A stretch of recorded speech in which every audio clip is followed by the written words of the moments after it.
안녕하세요. 저는 임대업을 하며 몇 군데 작은 게스트하우스를 운영하고 있는 50대 남자입니다.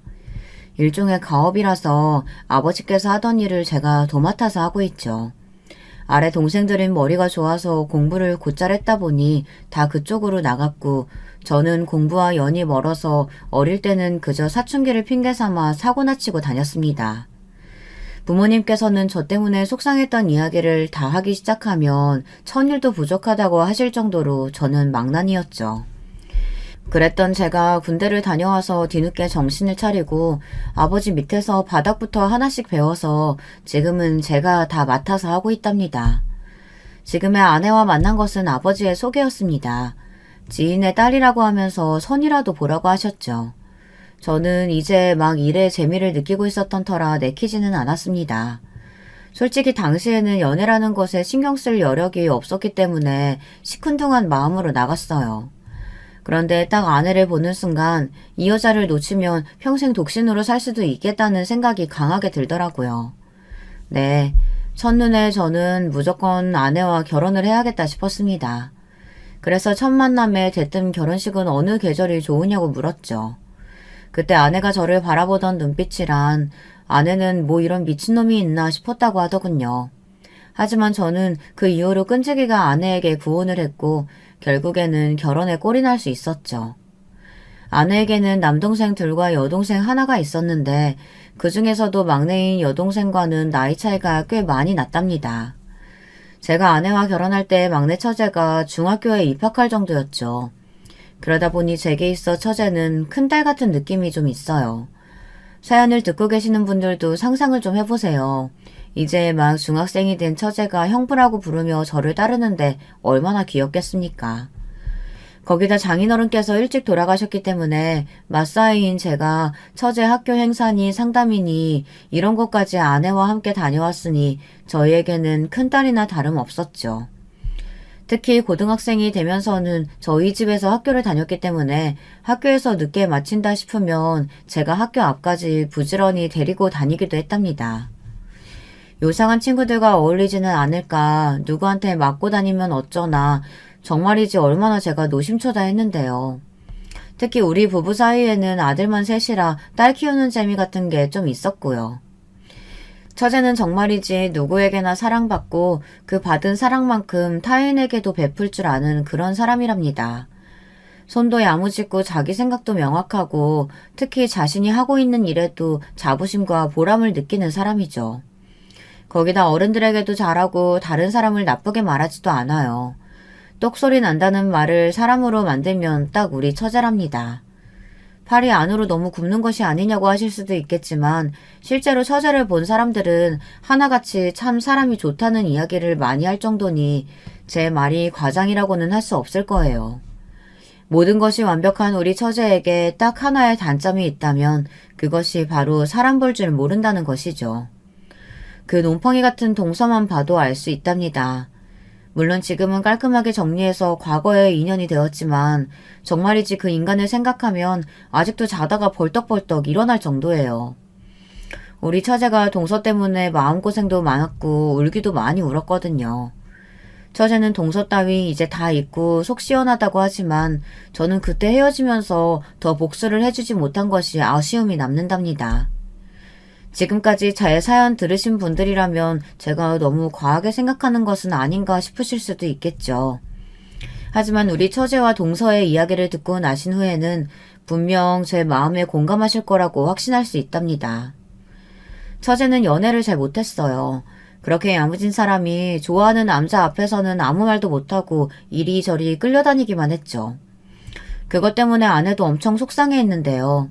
그 모습을 보고 저도 결코 마음이 편하지는 않더라고요. 그래서 결혼하고 싶은 남자가 있다고 했을 때는 저도 아내도 긴장을 좀 많이 했어요. 혹시나 또 이상한 놈이 걸려든 건 아닌가 하고 말이죠. 아내는 결혼을 너무 성급하게 결정한 것은 아니냐고, 정말 알아볼 만큼 알아본 것이냐고 몇 번이나 물어볼 정도니 말 다 했죠. 혹시 빚이 있다거나 병든 어머니 모셔야 한다거나 그런 사람은 아니지? 직장은 있어? 제대로 된 직장은 맞아? 언니, 무슨 질문이 그래. 나도 이제 예전에 내가 아니야. 그렇게 당했는데 아직도 정신 못 차리고 살까봐? 처제가 워낙 마음고생 많이 하니까 언니가 걱정돼서 그러지. 우선 집에 좀 데려와봐. 어떤 사람인지 보게. 결혼은 그 다음에 생각하고. 처제는 정말 좋은 사람이라고 입에 침이 마를 정도로 칭찬했지만 저도 아내도 그 말을 전혀 믿지 않았어요. 저보다 아내가 좀 더 심했는데요. 이전에 남자친구가 아픈 부모님을 핑계로 처제의 통장을 홀라당 가져간 이후로는 처제의 남자 보는 눈을 조금도 믿지 않았거든요. 저 역시도 크게 다르지는 않았지만 아내가 좀 더 심했다고나 할까요. 하여튼 그렇게 우리는 처제가 데려오는 남자가 어떤 사람인지 궁금해하며 대망의 그날을 맞이했어요. 동서의 첫인상은 나쁘지 않았어요. 키도 훤칠했고 인물이 좋더라고요. 정장을 입고 왔는데 핏이라고 하나요? 옷태가 남다르다 싶더라고요. 아내는 연예인을 해도 되겠다고 하며 저런 인간들이 얼굴값은 한다고 중얼거리기도 했죠. 아이들도 모델처럼 생겼다면서 눈을 동그랗게 뜨고요. 처음 뵙겠습니다. 이렇게 집으로 초대해 주셔서 감사합니다. 약소하지만 막걸리 좋아하신다고 들어서 가져왔습니다. 그리고 여기 안개꽃 좋아하신다고 들어서요. 고마워요. 이렇게까지 신경 써줘서. 들어와요. 동서는 약간은 굳은 얼굴이었지만 싹싹하게 인사하곤 집으로 들어왔어요. 저는 평소에 말이 많은 편이 아니라서 그날도 그저 동서의 행동을 유심히 살펴보기만 할 뿐 크게 가타부타 말하지는 않았죠. 저녁 식사가 끝나고 디저트를 먹는데 아내가 궁금한 것들을 물어보기 시작했어요. 부모님은 계시는지, 직장은 다니고 있는지, 구체적으로 무슨 일을 하는지 등등 누구든 물어볼 법한 내용들의 이야기를 하고 있었죠. 동서는 미리 준비라도 한 사람처럼 거침없이 대답을 하더라고요. 부모님께서는 일찍 돌아가셨지만 동생이 하나 있고 지금은 생산직에서 일하고 있다고 말이죠. 아내는 만족스러운지 고개를 끄덕이면서도 뭔가 석연치 않은 표정이었어요. 그래도 그동안 처제가 만났던 남자들 중에서는 괜찮은 쪽에 속하기는 한다 싶었답니다. 어때? 사람 괜찮지? 지금껏 네가 만났다는 놈들보단 낫지만 그래도 뭔가 좀... 언니도 참... 나 이번에는 진짜 괜찮은 사람 만난다니까? 형부도 가만히 있지만 말고 말 좀 해봐요. 어땠어요? 괜찮았죠? 눈을 빛내며 물어보는 처제 앞에서 저는 차마 아내와 같은 생각이라고는 말 못했어요. 그저 한 번 본 사람을 누가 알 수 있겠냐 말하며 대답을 피할 뿐이었죠. 하지만 저나 아내의 반응이 처제는 못마땅한 것 같았어요. 저는 그저 결혼이 급한 것도 아닌데 뭘 그렇게 서두르고 있냐고 천천히 좀 보자고 할 뿐이었죠. 그 뒤로 몇 번의 더 만남이 있었어요. 생일과 같은 중요한 가족 행사에 초대하기도 했고 가족끼리 떠난 캠핑에도 함께했죠. 처제에게서 무슨 말을 들은 것인지는 모르겠지만 동서는 우리 가족에게 살갑게 정말 잘하더라고요. 아내도 그런 모습에 점점 마음을 열어가고 있었죠. 저 역시 그때까지만 해도 이번에야말로 우리 처제의 눈에서 눈물 나게 하는 놈은 아니겠구나 하고 믿었답니다. 제 발등을 제가 찍은 거나 다름없었지만 말이죠. 사건은 결혼 직후부터 벌어졌습니다. 갑자기 동서가 멀쩡하게 다니던 회사를 그만두고 사업을 시작하겠다는 거 아니겠어요? 사업이 쉽게 시작할 수 있는 것도 아니고 계획도 확실해야 하지만 자금도 그만큼 준비가 되어 있어야 하는 것이다 보니 쉽게 응원할 수가 없겠더라고요. 처제의 말로는 온라인 쇼핑몰이라 초기 자금이 많이 필요한 것은 아니라고 하더군요. 그리고 지금 살고 있는 집에서도 충분히 할 수 있기 때문에 걱정할 것이 없다고도 하고요.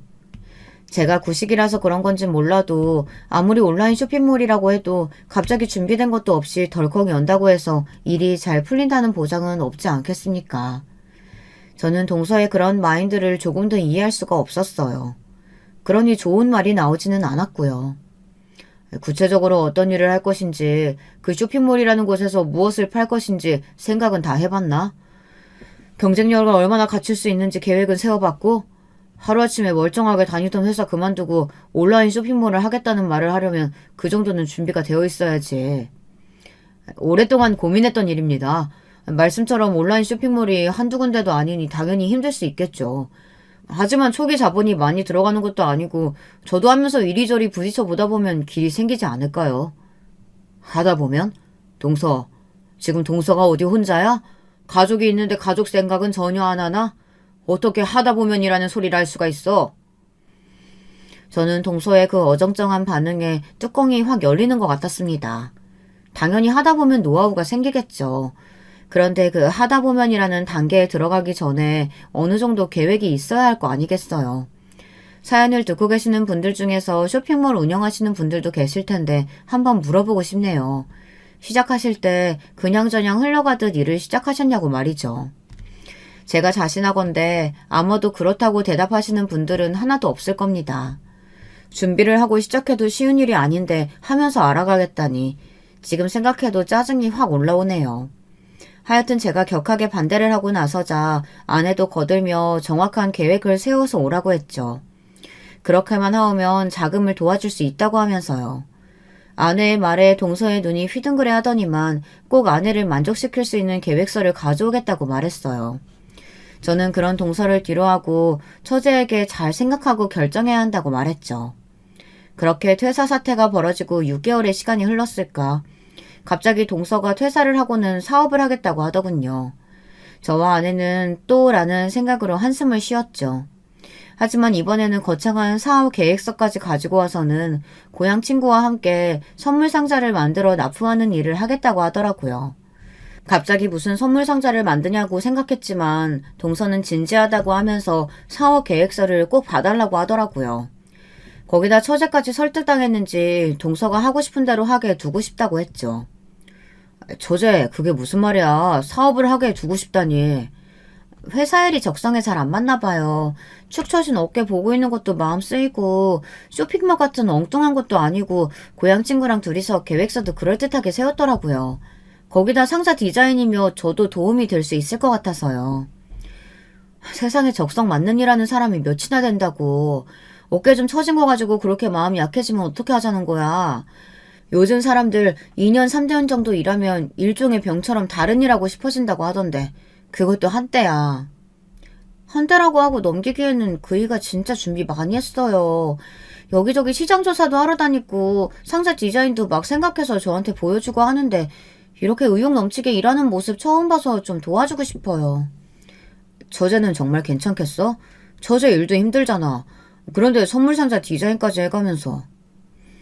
처제는 자신이 하는 일과는 그 결이 다르기 때문에 충분히 가능하다고 웃으며 말했어요. 처제는 속옷을 디자인하는 일을 하고 있었거든요.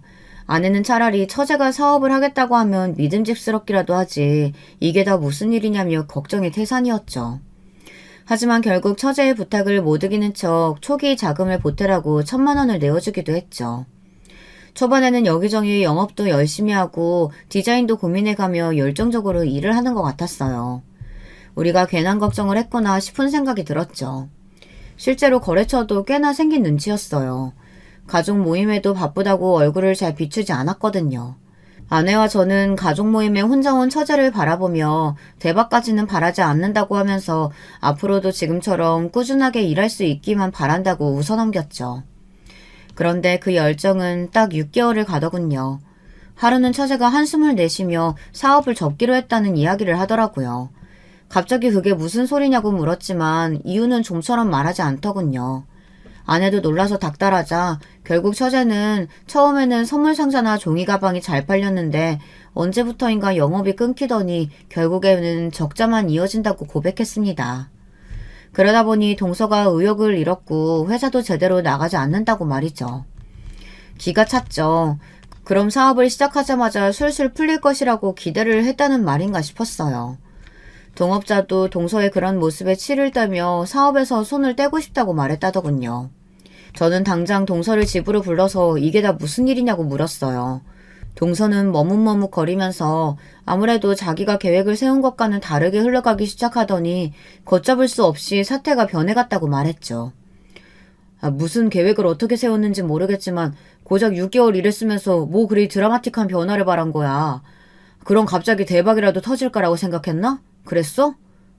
그래도 제가 열심히 이렇게 하는데 상황은 나아져야죠. 점점 퇴보한다는 게 말이 됩니까? 세상 일이 뜻대로 다 흘러가면 사업에 실패하는 사람이 왜 생기겠나? 성공 사례라는 말이 왜 있겠어? 그럼 처음부터 이런 상황은 생각도 안 했다는 말이야? 사업을 하려면 최악의 상황도 항상 생각하면서 움직여야지. 제 잔소리에도 동서는 고개만 숙이고 있을 뿐 어떻게 하겠다는 말이 없었어요. 결국 정말 사업을 접을 생각이냐고 물었죠. 그랬더니 다른 일을 해보고 싶다고 하더군요. 그러면서 공장에서 물건을 가져와서 파는 일을 하겠다고 말이죠. 저는 너무 어이가 없어서 무슨 물건을 받아올 생각이냐고 물었더니 지금부터 생각해보겠다고 답했어요. 저는 그런 동서의 말에 그만 폭발하고 말았습니다. 아직도 정신을 못 차렸어? 그런 정신머리로 무슨 사업을 한다는 말이야?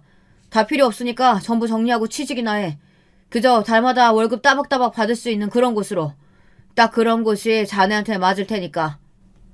형님, 아무리 제가 실패를 좀 했다고 해도 어떻게 그렇게 말씀을 하십니까? 내가 지금 자네 실패 때문에 이렇게 말하는 것 같아? 내가 말하는 건 결과가 아니야. 지금 자네 정신 상태지? 제 호통에 동서는 기분이 상했는지 벌떡 자리에서 일어나더니 인사도 없이 나가버렸어요. 중간에 있던 처제는 어쩔 줄 몰라하며 제 눈치를 살피기만 했죠. 저는 처제에게 또 사업 이야기하거든 무조건 말리라고 말했어요. 처제도 알겠다고 고개를 끄덕였지만 저는 알 수 있었죠. 절대 제가 말한 대로 흘러가지는 않을 것이라는 사실을요. 아니나 다를까 사업을 접는다던 동서는 사무실을 정리하고는 마스크를 만드는 공장을 인수하겠다고 하더군요. 마스크뿐만 아니라 물티슈나 가게에서 사용하는 물수건 등을 만들어낼 수 있는 공장이라고 했어요. 저는 무슨 돈이 있어서 그런 공장을 인수하려 하느냐고 물었어요.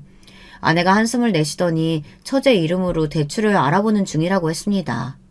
저는 당연히 동서 이름 두고 왜 처제 이름으로 대출을 받느냐고 했지만 신용 점수가 낮아서 대출이 나지 않는다는 답변을 들을 수 있었답니다. 아니, 신용도 제대로 없는 놈이 사업은 무슨... 내가 그렇게 말리라고 했는데 처제는 뭐하고 있는 거야? 그게 뜻대로 안 되나 봐요.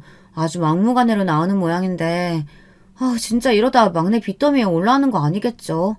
예전에 만나던 그 새끼 때문에 생긴 빚도 겨우 갚았는데 아휴, 진짜 지금이라도 확 이혼시킬까요? 무슨 핑계로 그놈이 이혼하자는 소리에 그렇게 하겠다고 잘도 나오겠다.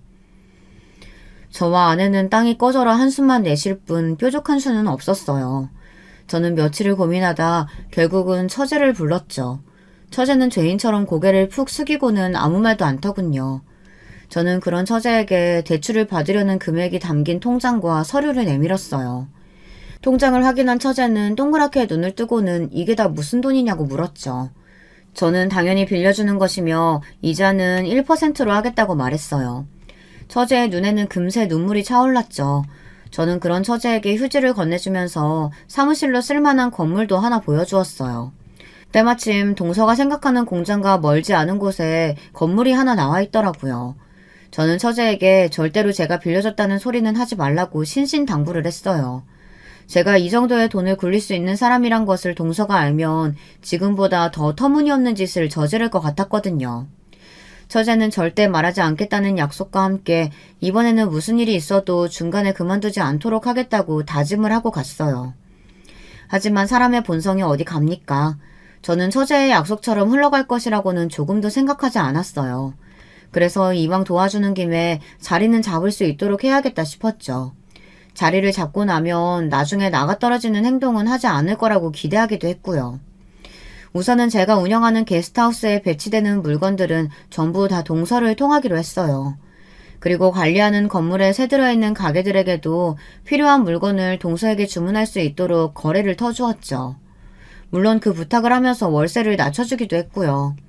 같은 업종에서 일하는 지인들에게도 비슷한 도움을 부탁했어요. 거기다 학창시절 같이 나쁜 짓 하던 녀석들에게도 말해서 거래처를 늘려주었답니다.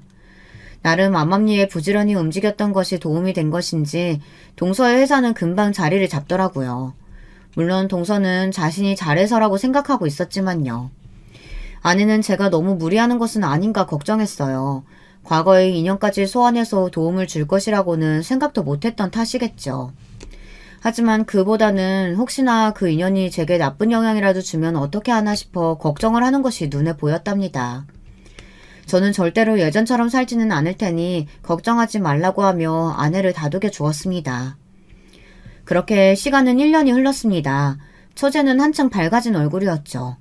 동서는 잔뜩 어깨에 힘을 주고 우리 집에 오기 시작했고요. 유명한 술이라고 하며 고가의 선물을 가져오기도 했죠. 딱 거기까지만 했으면 좋았을 텐데 동서는 점점 선을 넘는 말을 하기 시작했어요. 한 번은 갑자기 여름에 가족끼리 발리로 여행을 가자고 하더라고요. 당연히 무슨 발리냐고 물었죠. 그랬더니 동서는 매년 다 낡은 강원도 펜션을 빌려 보내는 것도 지루하지 않느냐며 발리에 가서 제대로 휴가를 즐겨보자고 했어요. 동서가 말했던 곳은 가족들 별장이었는데 동서는 그곳을 빌린다고 알고 있었던 모양이더라고요. 아내가 나서서 한 소리 하려는 것을 제가 막아서며 발리로 가자고 말했죠. 동서는 자신이 다 준비하겠다고 큰 소리 치더라고요. 저는 고개만 끄덕였죠. 여행은 어땠느냐고요? 시작부터 끝까지 제게는 인내의 시간이었습니다. 저를 살살 긁는 동서를 참아주는 것이 무척이나 힘들었거든요. 동서는 비행기를 타는 순간부터 시작해서 머릿속 필터를 상실한 사람처럼 굴었어요. 형님, 비행기는 타보셨습니까?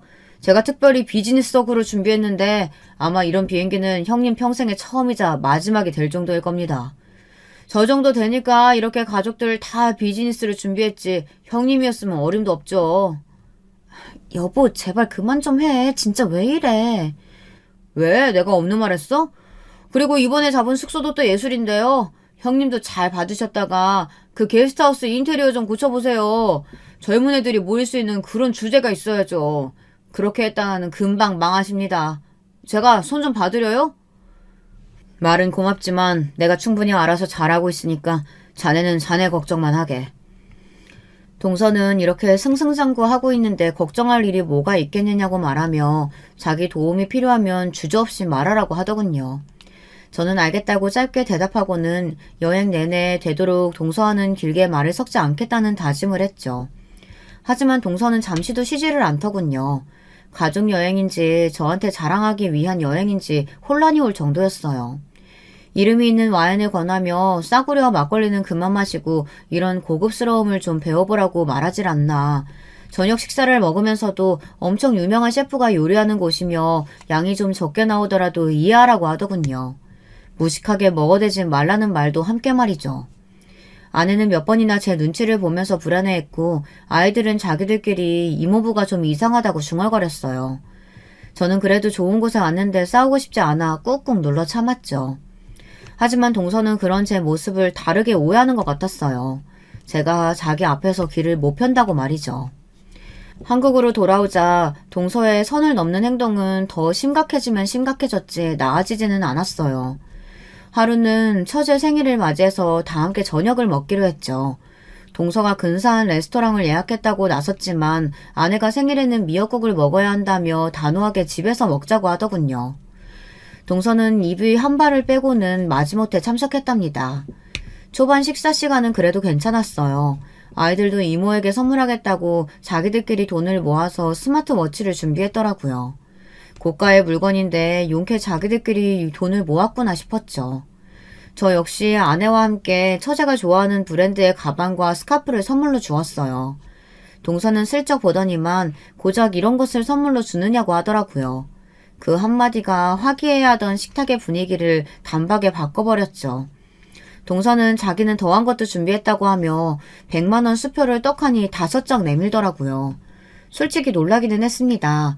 그 자리에 돈을 꺼낼 것이라고는 생각도 못하기도 했지만 금액도 상상 이상이었거든요. 처제도 놀란 얼굴이었어요. 다들 애써 분위기를 수습하려는데 동서가 저를 보며 말하더군요. 형님 아실지 모르겠지만 이번에 저희 회사가 지난달 수익의 1.2배를 달성했거든요. 요즘은 해도 고마운데 이렇게 지속적으로 성장하고 있다 보니 주변 업계에서도 눈여겨보는 곳이 많아요. 실제로 장기 계약하자는 것도 있고요. 정말 다행이네. 그래. 정말 다행이네. 그래. 자네가 열심히 노력한 보답이겠지. 지금처럼만 하게나. 그럼 분명 더 좋은 날이 올 거야. 제가 다 알아서 합니다. 형님 훈수 없어도 지금까지 잘했지 않습니까? 형님은 자기 일이나 신경 쓰시고요. 막말로 형님이 사업에 대해서 뭘 하십니까? 고작 게스트하우스나 운영하시면서 그것도 조그만. 동서의 말에 처제는 깜짝 놀란 얼굴로 무슨 막말을 하더냐고 취했느냐고 타박했지만 동서는 술은 입에 댄 적도 없다고 하며 한쪽 입꼬리를 올린 상태로 저를 바라보았어요. 동서의 앞에는 소주병이 2개 굴러다니고 있었고요. 저는 과거 저한테 잔소리 들었던 것이 꽤나 마음에 남아있구나 싶어 동서를 달래듯이 말했어요. 그때 속상한 마음에 잔소리가 많았다면 미안하다고 했죠. 그냥 그렇게 이야기하고 넘어갈 생각이었어요. 그럼요. 하나라도 더 배운 제가 용서해야죠. 저도 다 들었습니다. 형님 예전에 주먹 꽤나 쓰셨다면서요? 고등학교는 졸업하셨는지 몰라. 주먹이나 휘두르던 사람이 집안 잘 만나서 이렇게 게스트하우스나 하고, 그죠? 선은 넘지 말게. 해도 되는 말이 있고 해서는 안 되는 말이 있지. 형님은 어디 그런 거 생각하고 저한테 말씀하셨습니까? 정신 상태가 문제니 어쩌니 그런 말 할 때 생각이라는 거 하기는 하셨습니까? 하셨어요? 진짜 내가 지금 생각해도 쪽팔리네. 고작 나보다 나이 많다고 대꾸도 못하고 그 주먹에 맞을까봐 굽신거린 거 생각하면 진짜. 여보 미쳤어? 술을 얼마나 마신 거야? 그만 좀 해. 나중에 얼마나 후회하려고. 후회? 내가?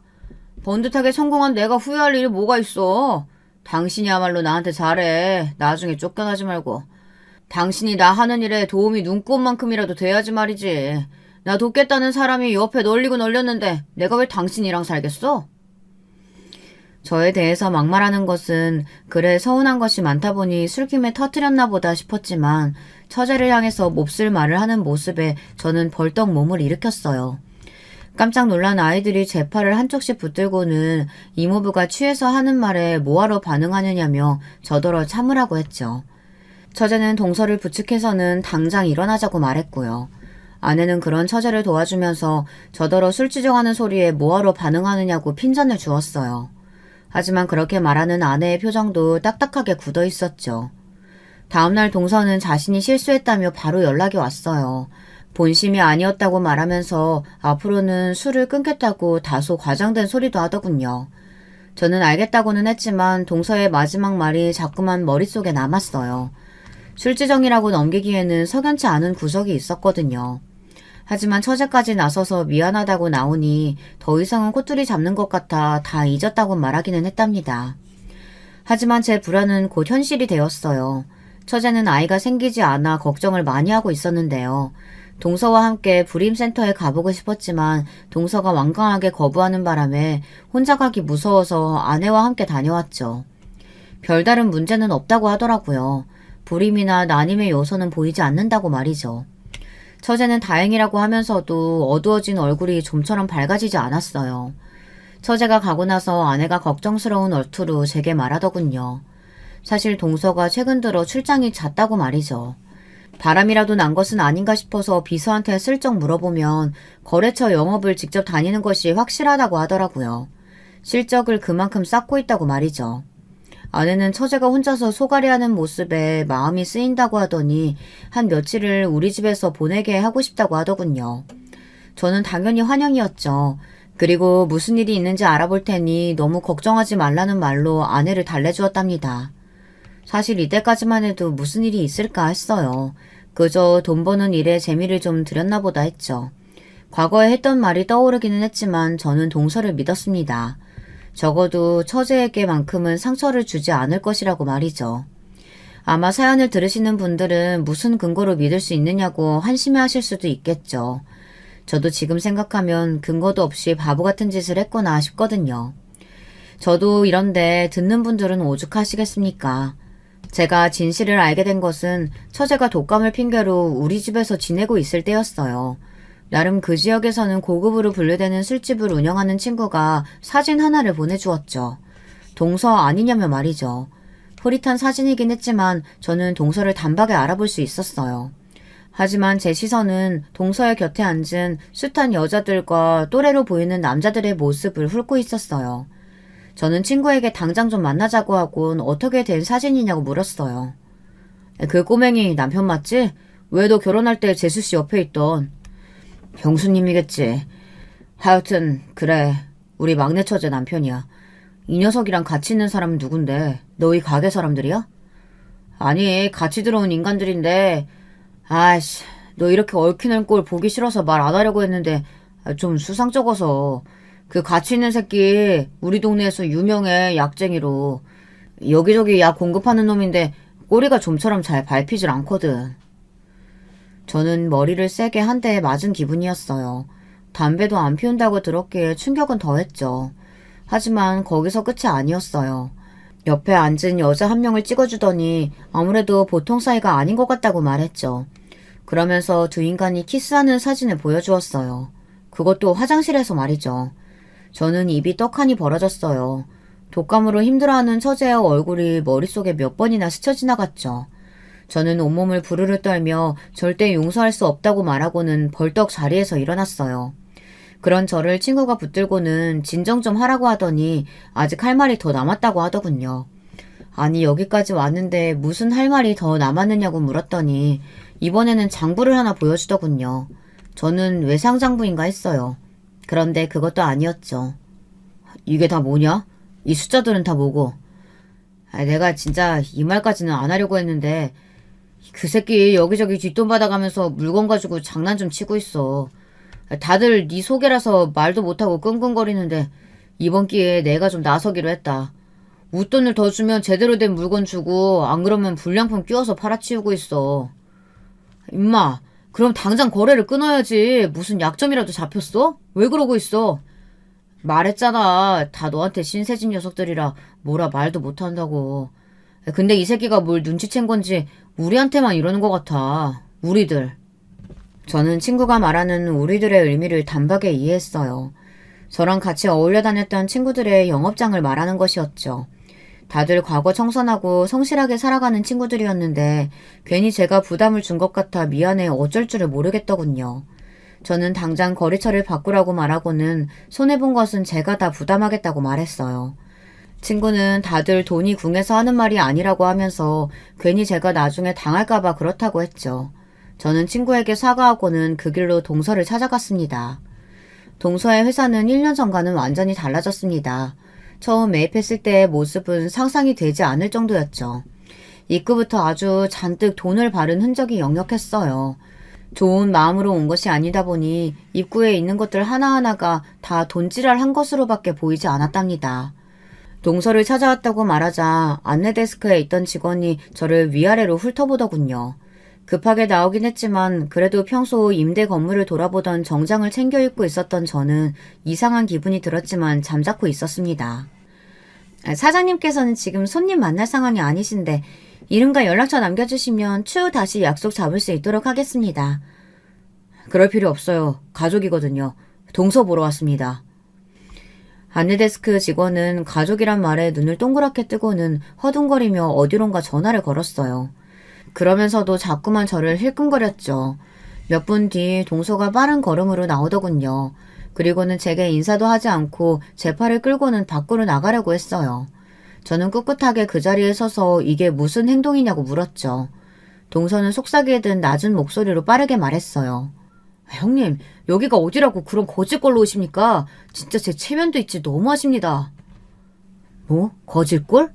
남들이 보면 뭐라고 하겠습니까? 사장 형님이라는 사람이 다 낡고 유행도 지난 거적대게 걸치고 와서 찾더라. 이 소리밖에 더 하겠습니까? 막말로 경비하러 왔어요?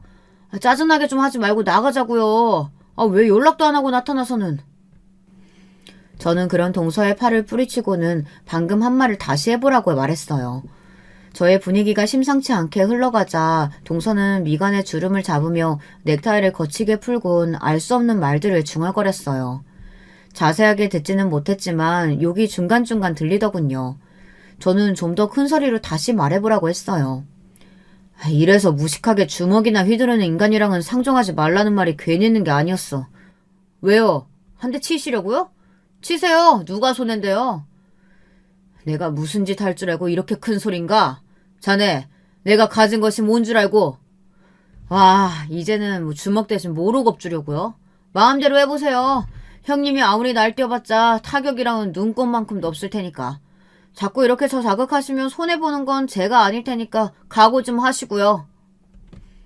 동서는 눈에 비웃음을 가득 담은 상태로 직원들 앞에서 더 이상 춘태 부리지 말고 나가라고 했죠. 빨리 나가지 않으면 사람을 불러서 끌어내겠다는 말과 함께 말이죠. 저는 기가 차더군요. 조용히 처리하려고 왔는데 그런 마음이 싹 사라졌습니다. 저는 동서가 보는 앞에서 바로 전화를 걸었어요. 동서는 팔짱까지 끼고는 뭐든 해보라는 액션을 취했죠. 전화를 받는 소리와 함께 스피커폰으로 전환시켰어요. 아이고 사장님, 무슨 일로 전화를 다 주셨습니까? 별일은 아니고요. 작년에 그 건물 기억하십니까? 그럼요. 요즘 무슨 마스크 공장인가 뭔가 그곳을 사무실로 쓰고 있는 건 말씀하시죠? 갑자기 그 건물 매입하셔서 제가 얼마나 놀랐는데요. 솔직히 그런 것이 어디 사장님이 눈여겨보실 건물입니까? 남자의 말에 동서의 얼굴에 점점 미소가 사라지기 시작했습니다. 실시간으로 사람 표정이 바뀌는 모습을 코앞에서 보고 있으니 꽤 재밌더라고요. 저는 동서를 똑바로 바라보며 말했습니다. 거기 임대 해약하고 건물을 리모델링 할까 하는데요. 언제까지 가능하겠습니까? 거기가 지금 임대 기간이 끝나가고 있으니까 이달 안으로는 정리될 겁니다. 말도 안 돼. 누구 마음대로. 저는 고맙다는 말과 함께 전화를 끊었어요. 동서는 사색이 된 얼굴로 저를 보고 있었죠. 그러더니 법적으로 이렇게 끝낼 수 있을 줄 아느냐며 소리를 지르더군요. 물론 평범한 임대인과 임차인이라면 이런 일이 말도 안 되겠죠. 하지만 동서는 모르고 있었어요. 처음부터 이 건물은 임대 형식이 아니었거든요. 처제가 말 안 했던가? 지인의 도움 받는다고 월세 없이 들어가기로 했다고. 대신 건물주가 원할 때는 바로 나간다는 계약 조건이 있다고 말이야. 그럼 그 지인이라는 사람이 내가 자네한테 모진 소리도 많이 했고 그래서 기는 죽이지 말자 싶어서 불어 말 안 했지. 그런데 아주 난리도 아니었지. 내가 그동안 그 꼴 보면서 왜 말 안 했는지 알아? 다 처제 얼굴 봐서 참아준 것뿐이라고. 근데 감히 니놈의 처제를 두고 바람을 피워? 저는 주변 사람들 다 들으라는 식으로 소리를 높였어요. 어느새 직원들이 우리를 둘러싸고 있었죠. 동서는 당황하며 당장 자리로 돌아가라고 했지만 소용이 없었죠. 눈앞에서 사무실이 사라지는 것을 생생히 봤는데 어느 누가 동서의 말을 듣겠습니까? 동서는 절대로 이렇게 끝나지 않을 것이라고 소리를 지르더군요. 저는 어디 끝까지 해보라고 하곤 집으로 돌아왔습니다. 물론 마음 같아서는 그 자리에서 다 터뜨리고 끝내고 싶었지만 처제 마음고생한 시간에 비해 그렇게 끝내기에는 너무 아쉽다는 생각이 들더라고요. 집에 도착한 저는 이혼 전문 변호사뿐만 아니라 동서가 만나고 있는 사람들에 관한 조사를 시작했습니다. 돈을 좀 들이니 그런 정보들이 삽시간에 손에 들어오더군요. 정말이지 동서는 쓰레기 중에서도 극 폐기물이나 다름없었어요. 바람이라고 생각했던 여자는 바람 그 이상이었죠. 그 여자와의 사이에 자식도 있더라고요. 저는 절대로 곱게 추락하게 두지 않겠다는 결심을 하곤 모든 사실을 처제에게 말했어요.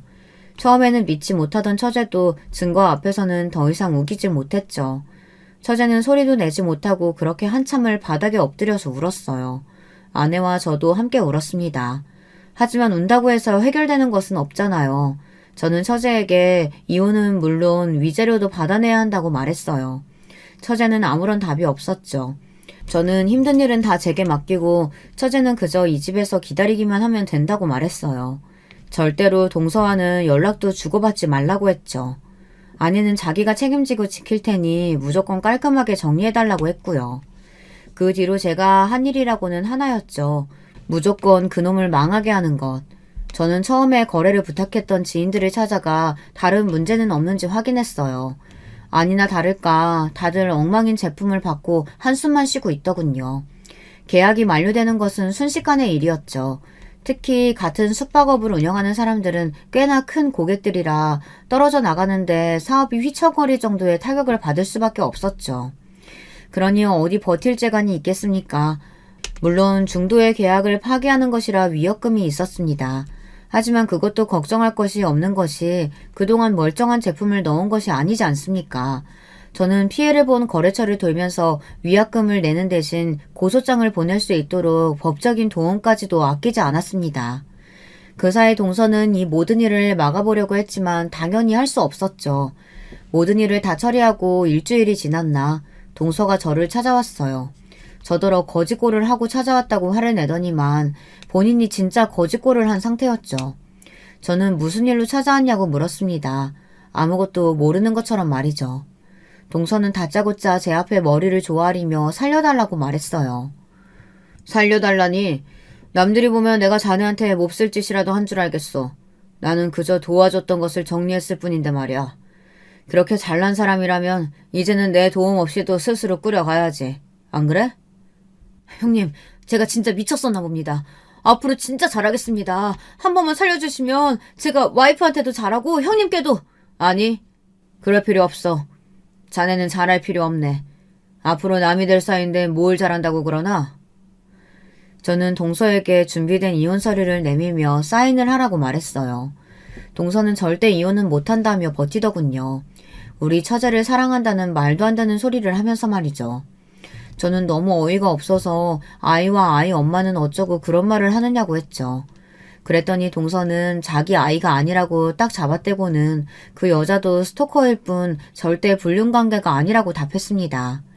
진짜 같은 남자로서 책임감이라고는 조금도 찾아볼 수 없는 동서의 모습에 혐오감까지 밀려왔습니다.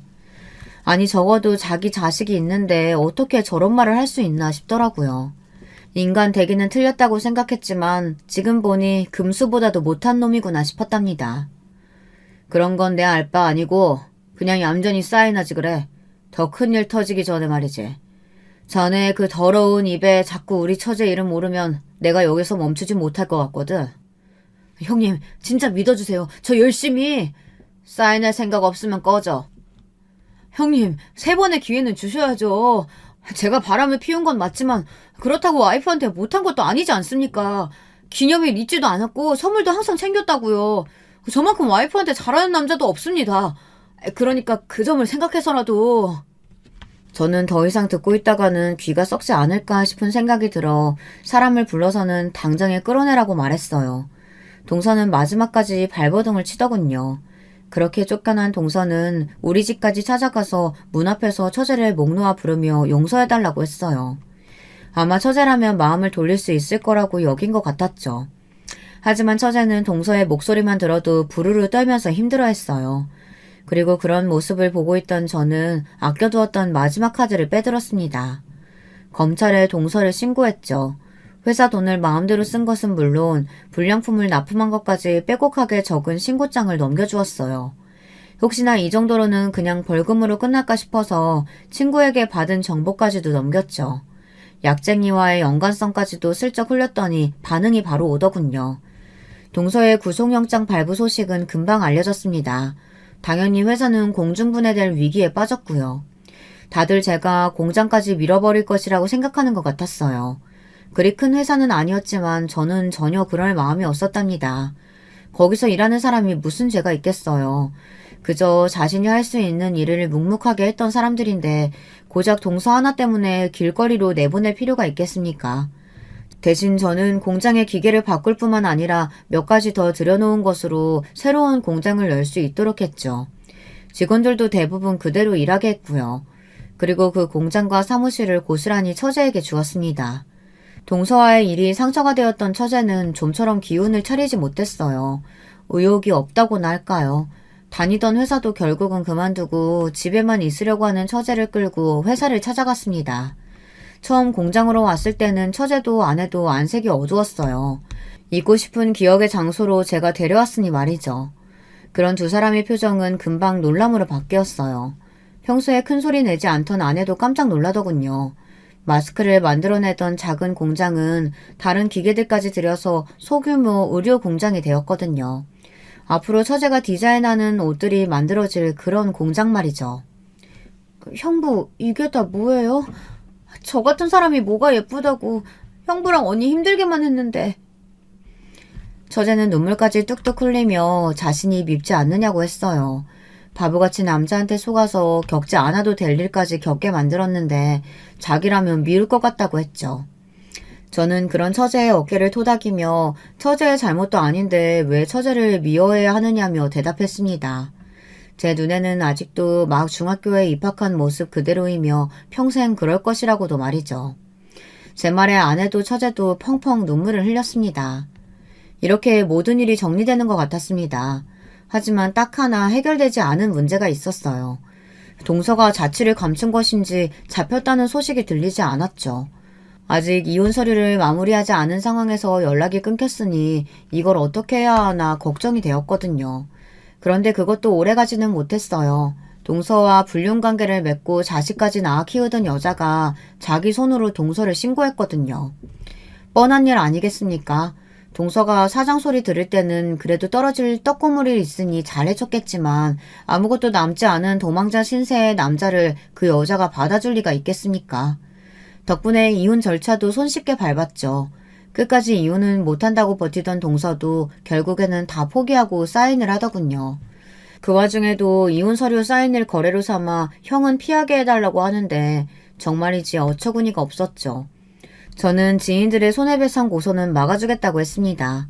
사실 그 사람들을 소개시켜준 건 저니까 제가 피해를 갚아줘야 한다는 일종의 죄책감이 있었거든요. 이 모든 일이 지난 1년 사이에 있었던 일이었어요. 지금이야 처제도 활기 넘치는 작은 공장의 사장님이 되셨고 아내도 처제의 일이 재밌어 보이는지 거기에 출퇴근하고 있죠. 그놈은 초범이라 얼마 형을 살지 않고 나온다고 하는데 나온다고 해도 할 수 있는 것이 뭐가 있겠습니까? 만약 처제 근처에 나타나는 일이 생긴다면 제가 가만히 안 둘 작정이거든요. 저는 우리 가족들을 위해서라면 뭐든 할 준비가 되어 있는 사람이니까요. 마지막까지 저희 가족들의 이야기를 들어주셔서 정말 감사합니다. 여러분, 두 번째 사연 시작하기 전에 좋아요와 구독 꼭 눌러주실 거죠? 그럼 두 번째 사연 바로 시작합니다. 안녕하세요. 저는 경기도 수원에 거주하고 있는 50대 후반 여자입니다. 요즘 날씨를 보니 확실히 겨울이 다가오는 게 느껴지더라고요. 저는 겨울을 생각하면 유난히 생각나는 사건이 있어서 용기 내어 제보하게 되었습니다. 겨울은 저에게 정말 의미 있는 계절이거든요. 왜냐하면 남편을 처음 만난 계절도 겨울이었고 아이가 태어난 계절도 겨울이에요. 아주 어릴 때는 겨울을 싫어했는데 이런 경험들로 인해 오히려 좋아하는 계절이 되었습니다. 사실 저는 어릴 때 매우 가난했기 때문에 겨울을 좋아하지 않았죠. 당장 옷 입는 것부터 집안 공기까지 차가우니까 걱정하느라 시간을 다 잡아먹었던 기억이 나요. 저는 아버지가 없어서 어머니가 홀로 저를 키우셨거든요. 그래서 어머니는 돈이 되는 일이면 다 하셨습니다. 건물 청소부터 시작하셔서 식당 주방 일도 하시고 길거리 가판대에서 양말이나 속옷을 팔기도 하셨고 안 해본 일이 없으세요. 와중에 세상은 돕고 살아야 한다고 하시면서 우리 형편보다 어려운 이웃들을 돕기도 하셨죠. 저는 어릴 때는 도저히 우리 어머니가 이해가 가지 않았어요. 당장 우리도 너무 힘든데 누가 누굴 돕겠다는 건지 어렸던 저는 잘 모르겠더라고요. 하지만 어머니는 우리가 이렇게 베풀어야 나중에 다 우리 복으로 돌아온다고 하시면서 봉사활동도 많이 나가셨어요. 예를 들면 보육원에도 가시고 독거노인을 위한 김장김치 담그기 혹은 동네 산에 올라가셔서 쓰레기를 줍기도 하셨죠. 시간이 지나면서 아마 제가 고등학교 때로 기억하는데요. 그때부터는 저도 그런 어머니가 자랑스러워서 오히려 같이 봉사활동을 다녔습니다. 그리고 봉사활동은 제가 성인이 되고 나서도 꾸준히 했었는데 거기서 남편을 만나게 되었어요. 보육원에 가서 아이들과 놀아주고 또 원장님을 도와 이런저런 일들을 하는 봉사활동이었는데 남편도 마침 그 보육원으로 봉사활동을 왔었고 같이 봉사하며 연인으로 발전하게 되었습니다. 제가 남편을 만나면서 가장 놀랐던 점이 있는데 그것은 바로 남편도 홀어머니 밑에서 자랐다는 점이에요. 저는 처음에 그 소리를 듣고 우리는 정말 운명이라고 느낄 만큼 많은 위안을 얻었어요. 같은 공통점이 있다는 게 사람 사이 관계에서 정말 큰 영향을 미치더라고요. 물론 이 공통점 말고도 우리는 공통점이 많았기 때문에 별탈 없이 잘 사귈 수 있었죠. 제가 등산을 정말 좋아하는데 남편도 주말마다 등산을 간다고 하더라고요. 남들은 어디 유원지나 예쁜 곳을 찾아다닐 때 저희는 그래서 등산을 했던 기억도 새록새록 떠오르네요. 또 다른 공통점도 있었는데 저는 집안 형편이 너무 어려워서 대학에 진학하지 않았어요. 그 대신 서울에 있는 어떤 건설회사에서 경리로 일을 하게 되었는데 남편도 집안 사정이 좋지 않아서 고등학교를 졸업하고 바로 일을 하게 되었어요. 많은 공통점이 있어서 서로 위태로운 시기에 잘 의지하면서 버텼던 것 같습니다. 그런데 그렇게 한 3년 정도 만났을까요? 어느 날 제가 몸이 너무 이상한 거예요. 너무 이상해서 병원에 갔더니 저보고 산부인과를 가라고 하더라고요. 그래서 바로 산부인과에 갔더니 세상에 제가 임신했다고 의사가 저한테 말씀하셨습니다. 자기야, 어떡해. 나 정말 너무 당황스러워. 자기야, 내가 어떻게든 책임질게. 일단 나쁜 생각은 하지 말자. 제가 막 당황해서 울고불고 난리를 치니까 남편은 일단 저를 안심시켰어요.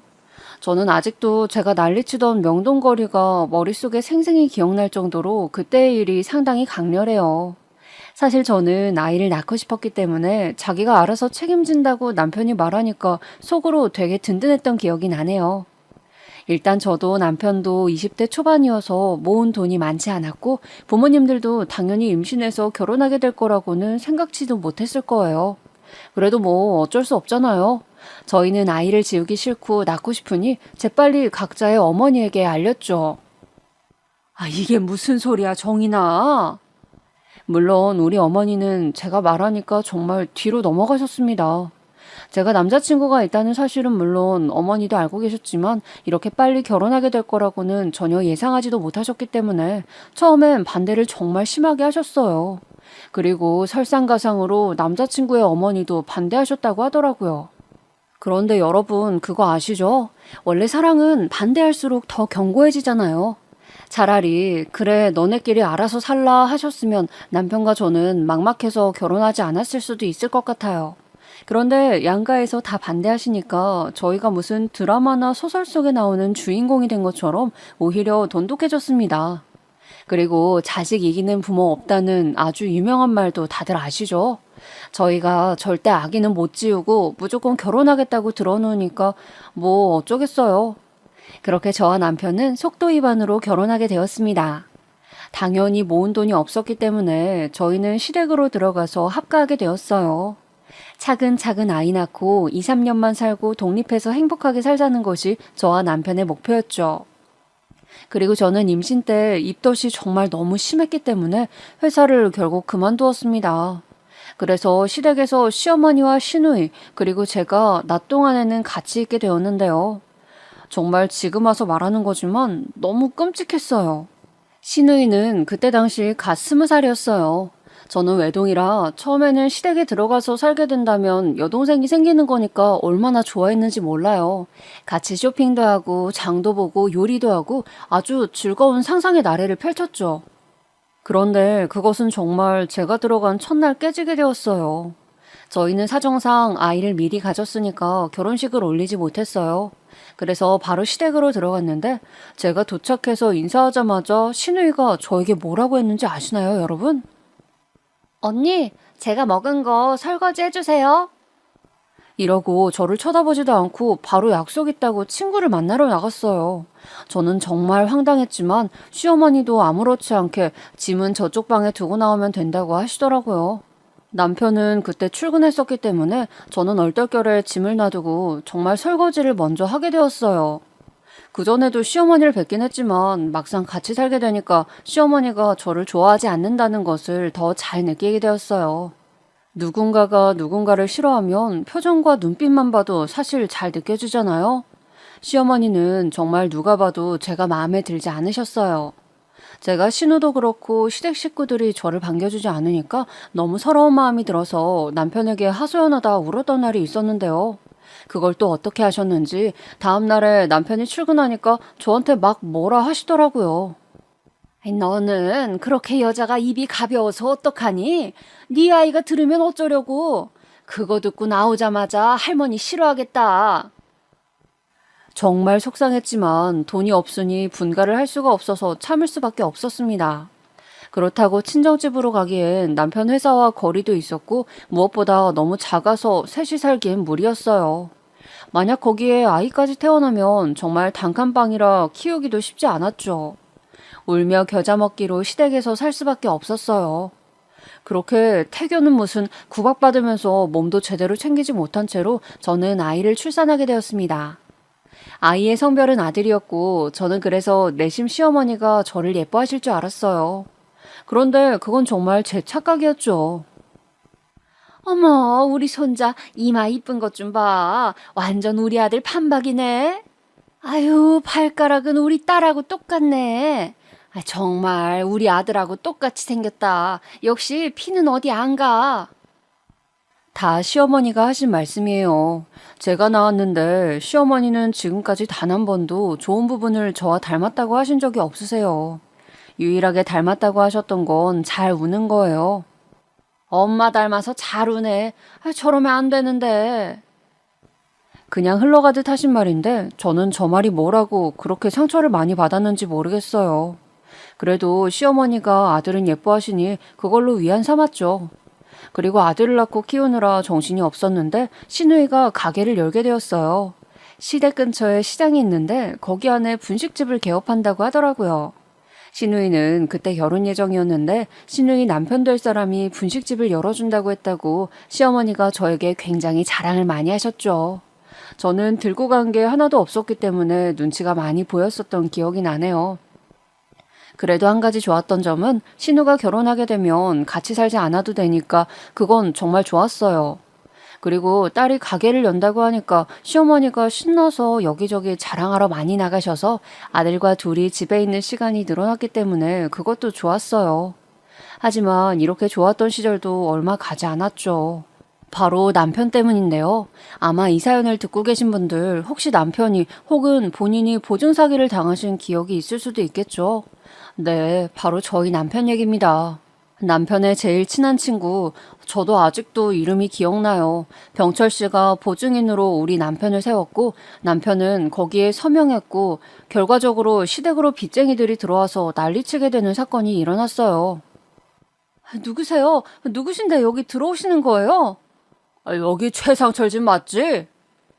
갑자기 남편의 이름을 대면서 험악한 사람들이 집에 쳐들어왔어요. 제가 너무 무서워서 남편에게 전화하자 남편은 곤란해하면서 바로 온다고 하더라고요. 그때 시어머니가 안 계셨기 때문에 저는 시어머니가 오시기 전에 남편이 빨리 왔으면 좋겠다고 생각했는데 정말 이런 안 좋은 일은 꼭 겹쳐서 일어나게 되는 거 아시죠? 남편이 도착하기 전에 시어머니가 먼저 들어오셔서 그 광경을 다 보셨고 시어머니는 그대로 쓰러지셨습니다. 그리고 남편이 들어왔고 저는 그냥 정말 아들을 품에 안고 펑펑 울었던 기억이 나요. 그렇게 저희는 빚을 많이 지게 되었고 시어머니의 구박은 더 심해졌어요. 이미 다들 너무 잘 아시고 계시겠지만 여러분 정말 보증은 서는 게 아니랍니다. 그리고 저는 일이 되는 모든 일을 알아보기 시작했어요. 남편도 잘 다니던 회사를 그만두고 공사판에 가서 막노동을 시작했어요. 왜냐하면 그게 더 돈이 조금이라도 많이 벌 수 있었어요. 그리고 저도 일을 알아보는데 저희에게는 아이가 있잖아요. 그래서 제대로 된 일을 구하기가 너무 힘들더라고요. 식당 일을 알아봐도 아기가 있으니까 많은 시간을 낼 수가 없었고 다른 집에 가서 가사 도우미라도 해볼까 했지만 역시 아기와 함께 일을 한다는 것은 불가능이었죠. 그렇다고 일을 안 하기엔 빚쟁이들이 무서웠고 또 시어머니 눈치도 너무 많이 보였어요. 그래서 결국엔 신우가 하는 시장 안에 있는 분식집에서 일하게 되었어요. 저는 신우가 나가서 사니까 숨통이 튀어서 살 것 같았는데 제가 제 발로 다시 신우와 만나게 될지 상상도 못했어요. 그래도 별 수 없었죠. 그렇게라도 일하지 않으면 빚을 갚을 수가 없었으니까요. 신우는 본인 오빠지만 정말 한심하다고 저한테 대놓고 욕하더라고요. 시어머니도 같이 가게에 계셨는데 종일 다른 종업원들에게 저와 남편 욕을 했어요. 그래도 손은 안으로 굽는다고 하죠. 결국 남편을 욕하던 것은 죄다 제 욕으로 연결되었습니다. 제가 만약 주문을 잘못 받으면 뭐라고 하셨는지 아세요? 아이고, 저러니까 빚이 생기지. 저렇게 실수하니까 빚쟁이들이 찾아오지. 얘, 너 자꾸 그렇게 할 거면 그냥 집에 가. 정말 속상해서 일하다가 운 적이 한두 번이 아니랍니다. 게다가 저는 아이를 데리고 다녀야 해서 더 눈치가 많이 보였어요. 친정 어머니한테 부탁할까 생각도 많이 해봤지만 어머니는 혼자 생활하시는 것도 힘드신데 제가 짐을 더 얹어줄 수는 없었어요. 아이가 제 등에 엎여서 지루하니까 칭얼거리면 저는 정말 아이를 달래랴 음식 주문을 받으랴 정신이 하나도 없었어요. 그래도 그만둘 수는 더 없었기 때문에 정말 울면서 일했죠. 가끔 주문을 잘못 받거나 음식을 흘리거나 하면 시어머니와 신우는 큰 소리로 제 잘못을 지적했어요. 그럴 때마다 내가 여기서 왜 이러고 있나 생각도 들고 그냥 어디론가 사라지고 싶었어요. 또 신우 가게가 시장 안에 있었거든요. 그래서 회전율이 정말 빨랐어요. 종일 계속 손님들이 오니까 1초도 제대로 쉴 수가 없었어요. 그러다 아이가 점점 자라서 걸음마를 떼게 된 시기가 왔습니다. 아이를 키워보신 분들은 잘 아실 텐데요. 아이들은 정말 조금만 쳐다보지 않아도 그대로 사라지는 거 누구보다 공감하실 수 있으시죠? 저는 그날이 아직도 기억이 생생합니다. 주문을 받고 계산을 하고 가게를 봤는데 아이가 있어야 할 자리에 없는 거예요. 아이가 주로 있던 자리는 카운터 옆에 작은 의자였는데 아들이 아예 사라지고 가지고 놀던 자동차 장난감만 바닥에 떨어져 있었어요. 파란색 작은 버스 장난감을 의자에 올려두고 가게 안을 둘러봤는데 아이가 정말 없더라고요. 어머님, 혹시 은석이 못 보셨어요? 분명 아까까지 여기 있었는데 애가 어디로 갔는지 안 보이네요. 지금 그게 중요해? 손님 왔다. 빨리 가서 주문 받아. 아니, 지금 은석이가 어디 갔는지 보이질 않아요. 어디 놀러 갔겠지. 너 지금 뭐하니 정말? 은석아, 은석아. 저는 정말 아들이 사라진 것을 확인하고 너무 손이 떨리고 심장이 쿵쾅거리고 눈물이 나오기 시작했어요.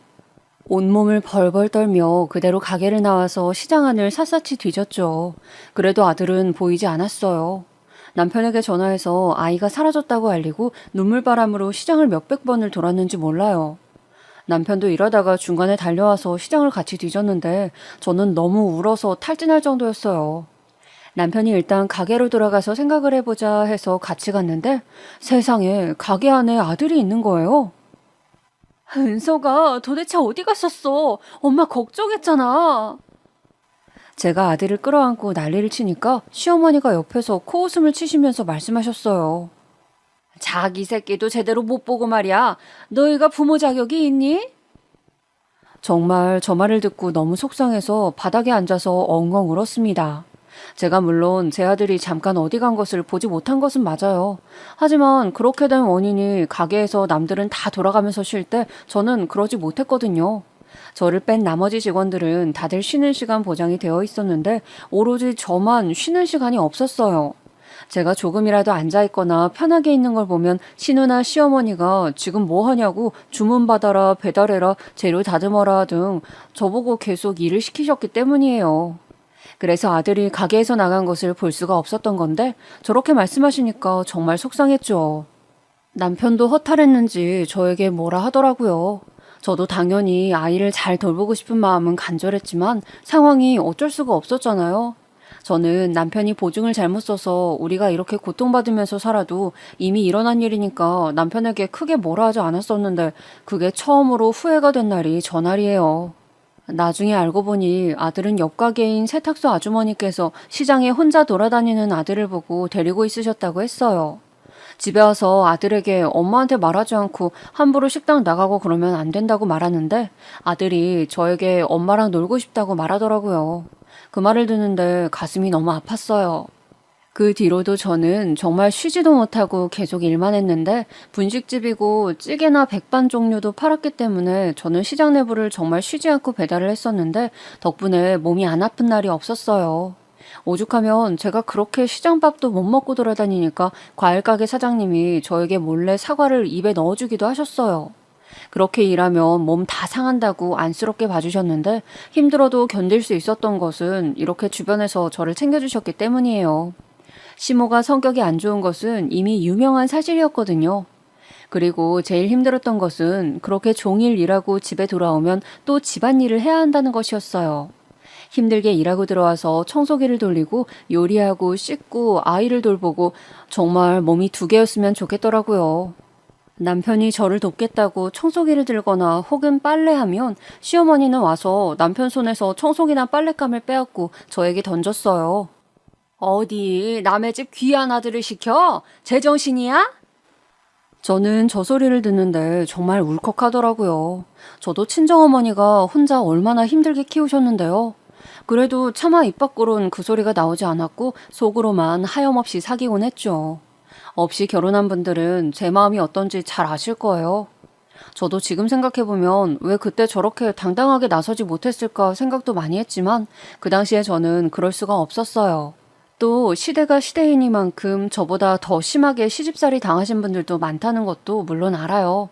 그래서 저는 마침 제 아이가 아들이잖아요. 절대 저는 며느리에게 시집살이를 절대 시키지 말아야지 다짐하고 또 다짐했어요. 그리고 제가 이렇게 힘들게 일하던 그때 신우가 임신하게 되었어요. 신우가 임신하니 자연스럽게 가게 일은 더 바빠졌고 저는 당연히 더 고생했죠. 제가 너무 바쁘게 일하다 보니까 오히려 옆가게 사장님들이 저에게 잠시 앉았다가 가라고 하실 정도였어요. 아이, 세대 너무 힘들어 보여. 여기 앉아서 커피라도 한 잔 마시고 가요. 아이고, 혼자만 일하네. 가만 보고 있으면 안타까워 죽겠어.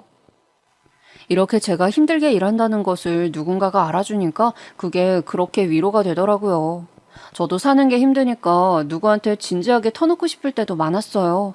하지만 친정어머니에게 말하기엔 어머니도 이미 혼자 힘들게 살고 계시니까 도저히 입이 떨어지지 않더라고요. 어머니는 그렇게 힘들게 사셔도 남들에게 베풀며 살고 계셨기 때문에 저는 더 말을 못하기도 했어요. 그래도 힘들지만 저도 일부러 손님들에게 웃으면서 대했고 주변 사장님들에게 계속 감사하다고 표현했어요. 아들도 점점 커가는데 남들은 아이 발달에 맞춰서 엄마들끼리 친해져서 놀러 다니거나 정보 공유를 한다던데 저는 그럴 수도 없었어요. 딱 일주일만이라도 아무도 나를 찾지 않는 곳에 가서 지내고 싶을 정도로 힘들었던 것 같아요. 그러다 또 다른 사건이 터지게 되었어요. 신우가 임신했다고 했잖아요. 신우의 친정은 시댁이니까 아이를 낳고 산후조리를 시댁에서 한다고 하는 거예요. 예상은 했지만 정말 신우가 아이를 데리고 집으로 오니까 기분이 좋지 않더라고요. 물론 우리 집도 아니지만 안 그래도 가게도 나가고 집안일도 제가 혼자 다 하는데 신우랑 신생아까지 집에 있으니까 신경 쓰이는 게 많아서 그랬죠. 신우가 출산하고 아이를 데리고 집으로 와서 시어머니가 산후조리를 하시는데 힘든 일은 다 저를 시키더라고요. 아기 빨래를 따로 해라, 손수건 삶아라, 미역국 끓여라, 다리 주물러라 등등 아주 그냥 제가 이 집 하인인 줄 알았어요. 심지어 시장에 가서 갈비를 사오더니 저보고 갈비찜을 만들라고 하더라고요.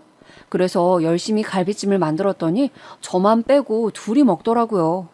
제가 저도 먹으려니까 지금 뭐 하는 거냐고 빨리 가게 가서 문 열라고 하던 시어머니의 얼굴이 아직도 생각날 정도예요. 다른 것도 아니고 먹는 것으로 저러면 더 사람이 서러워지거든요.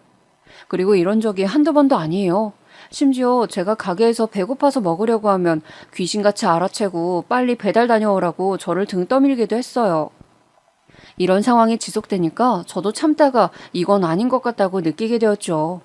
또 물론 딸과 며느리는 아주 다른 존재인 것을 알고 있지만 제가 아이 낳았을 때는 시어머니가 당신도 아이 2명이나 낳아봤다고 힘든 일도 아니면서 유난 떨지 말라고 하셨거든요.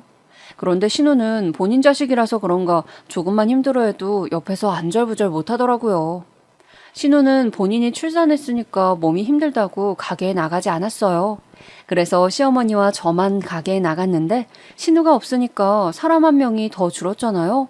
저는 당연히 직원을 더 뽑을 줄 알았는데 어차피 몇 개월 있으면 신우가 다시 나온다고 그대로 일하자는 거예요. 직원은 줄었는데 일은 저만 하니까 결국 또 저만 힘들어지는 상황이 온 거죠. 정말 이때가 제가 신우 가게에서 일하면서 제일 바쁠 때였던 걸로 기억해요. 그나마 다행이었던 것은 아들이 좀 커서 어린이집에 맡길 수 있었다는 점이에요. 어린이집은 제가 너무 바쁘니까 남편이 대신 가서 등원을 시키고 하원도 시켰어요. 이렇게 구박받으면서 일해도 제가 버틸 수 있었던 것은 남편 덕분이에요.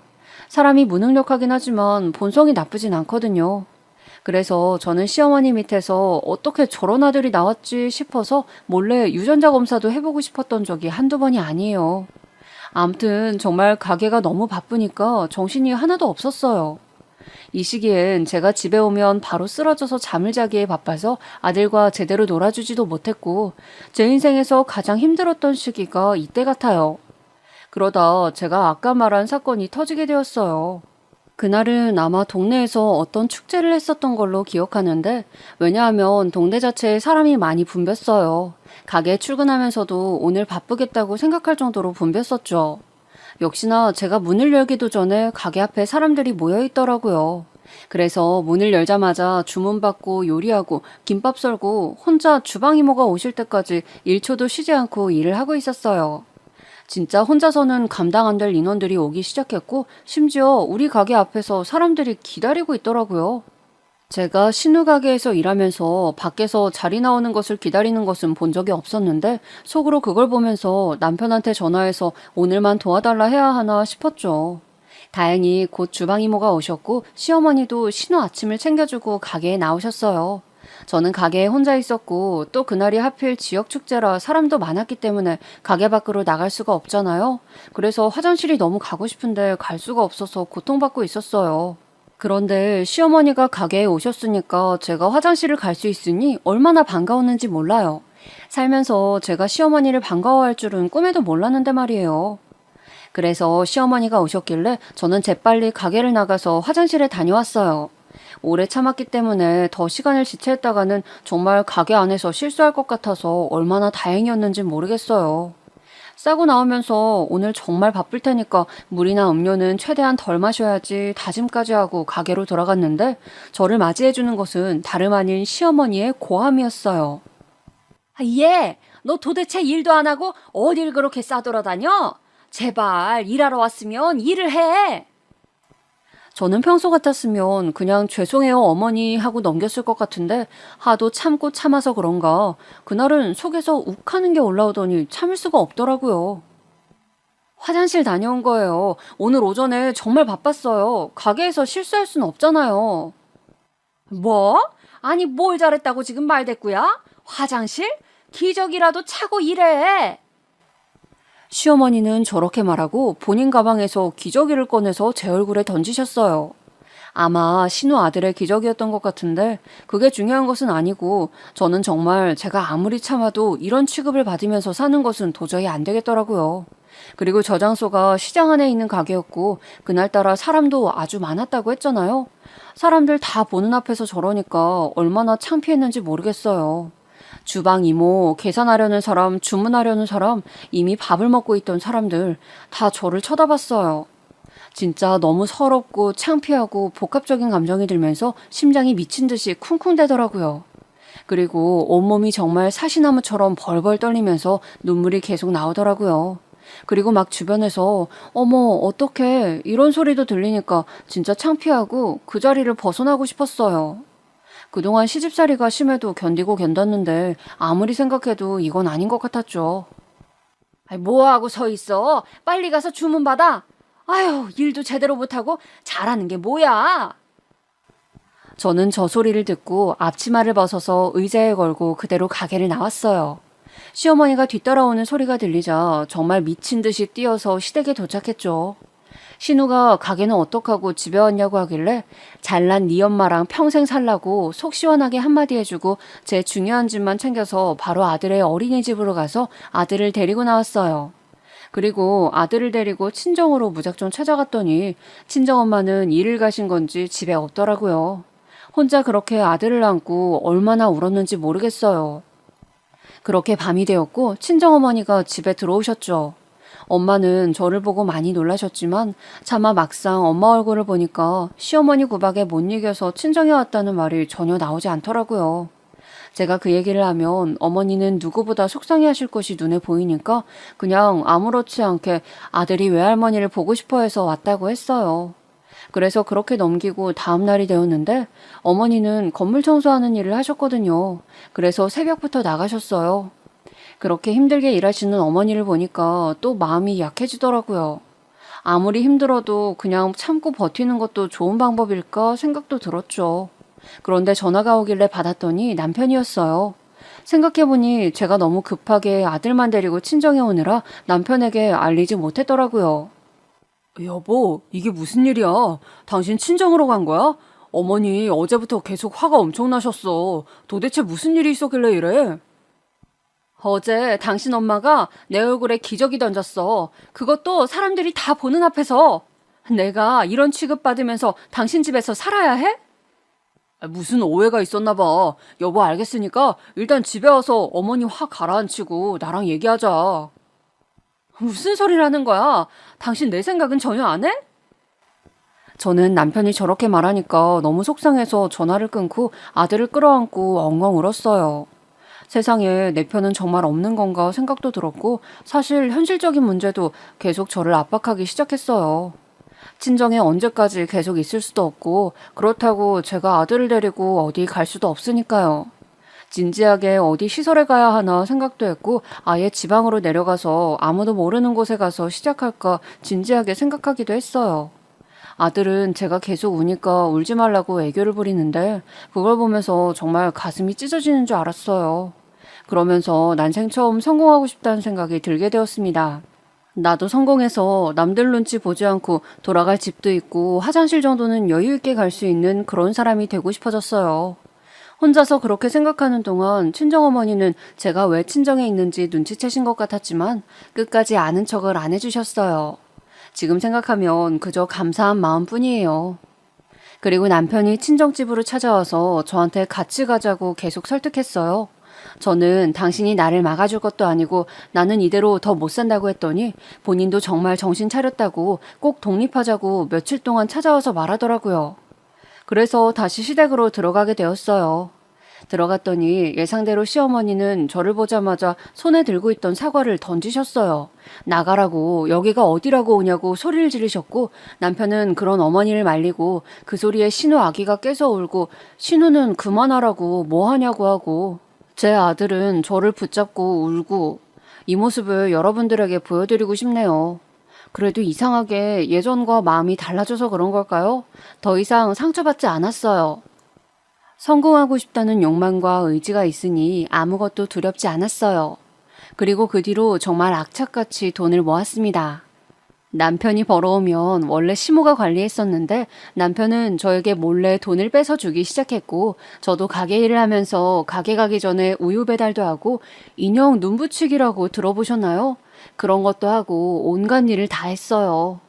동네 세탁소에서 일감을 받아서 수선도 했었고 제가 가게에 나가지 않는 요일이 수요일이었거든요. 그때는 남의 집 가서 청소도 하고 정말 돈이 되는 일이면 다 했었던 기억이 나요. 물론 시어머니는 제가 돌아온 이후 더 시집살이를 많이 시키셨고 노골적으로 저를 더 괴롭히셨어요. 그런데 저는 시어머니를 신경 쓸 겨를이 없었어요. 신우도 산후조리가 끝나자마자 집을 나갔지만 종종 집에 와서 저를 어찌나 부려먹었는지 몰라요. 그리고 신우 아이도 아들인데 우리 아들하고 비교를 어찌나 하던지 정말 딸이나 엄마나 똑같다는 생각을 많이 했어요. 그렇게 또 몇 년이 지났고 아들이 초등학교에 들어가기 전에 남편과 저는 독립했습니다. 그렇다고 뭐 제대로 된 집이 생긴 것은 아니고 단칸방이었어요. 그런데도 저와 남편은 그게 뭐라고 그렇게 신이 났던지 둘이 이사하고 부둥켜 안고 울었던 기억이 나네요. 남편 빚도 조금씩이지만 갚아나갔고 물론 몇 번 더 찾아와서 저희를 괴롭히기도 했지만 갚으려는 의지도 보여주고 실제로 계속 갚고 있었더니 찾아오는 횟수가 줄기도 했어요. 그리고 저는 독립을 하자마자 바로 신우의 가게에 나가지 않고 다른 가게를 알아봐서 거기에 취직하게 되었어요. 물론 시어머니와 신우는 저에게 배신이다, 그렇게 살지 마라, 은혜를 모른다 등등 폭언을 하였지만 전혀 신경 쓰이지 않았어요. 새로 제가 식당에 취직했는데 그 식당은 국수를 파는 곳이었습니다. 할머니 한 분이 하시던 가게였는데 몸이 점점 불편하셔서 일할 사람을 찾고 계시더라고요. 제가 가서 신우 가게에서 했던 것처럼 혼자 주문받고 일하고 계산하고 다 하니까 사장님은 오히려 저에게 세대 그러다 당신처럼 된다고 살살하라고 하셨던 기억이 나요. 정말 저에게는 제 2의 엄마였던 분이시거든요. 우리 아들이 아프면 빨리 들어가라고 하셨고 아들이 학교에 갔다가 가게로 오면 돈은 절대 받지 않으시고 맛있는 거 먹이셨고 오히려 용돈도 주셨어요. 그러다 보니까 저도 더 잘하게 되었고 우리의 유대감은 점점 깊어지게 되었죠. 둘이 일하니까 얘기도 많이 했었는데 제가 시댁 얘기를 꺼냈더니 사장님은 저한테 아직 젊은데 고생이 많다고 하시길래 손을 붙잡고 울었던 기억도 나요. 그리고 사장님은 늘 저한테 월급보다 돈을 더 챙겨주셨어요. 이 밖에도 집에 가서 먹으라고 음식도 자주 챙겨주시고 재료도 많이 주시고 그냥 정말 하염없이 고마운 마음만 드는 분이세요. 남편도 저한테 그동안 고생하더니 좋은 분 만나서 다행이라고 할 정도였어요. 그렇게 잘 지내고 있는데 사장님이 어느 날 저를 부르시더니 진지하게 말씀을 하셨어요. 내가 이제 정말 몸이 너무 말을 안 들어서 가게 운영이 힘들어.